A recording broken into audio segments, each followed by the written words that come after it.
Hazrat Ali described that these things bring distress. Etiyadul kisbi yurisul faqr. Making lies a habit brings distress. Waqatiyatul rahme yurisul faqr. Losing ties with relatives bring distress. Wa izharul hirsi yurisul faqr. Expressing greed causes distress. Watarkul kimamati fil bayti burikul faqr. Leave the garbage in the house brings distress. Wakasratul istimai ilal ghanai yurisul faqr. Listen to music frequently brings distress. Waraddu sa'ili bil layli yurisul faqr. Turning over the needy empty-handed at night brings distress. وَالنَّوْمُ قَبْلَ طُلُوعِ الشَّمْسِ يُورِثُ الْفَقْرَ. Sleep before sunrise brings distress. وَالنَّوْمُ بَيْنَ الصَّلَاةِ الْمَغْرِبِ وَإِشَاءِ يُورِثُ الْفَقْرَ. Sleep between Maghrib and Isha prayer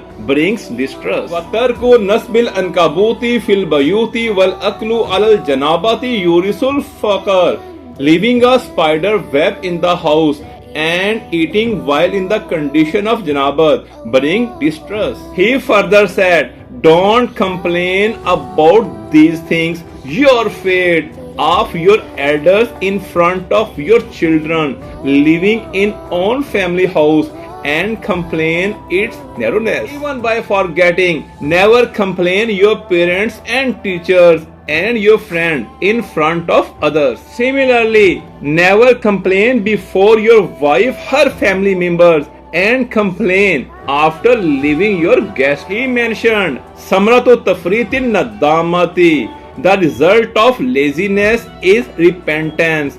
He advised, when you receive blessings, then don't ungratefully chase them away before they reach you. He further said, a person who starts an action without thinking about the consequences actually sets himself up for sufferings.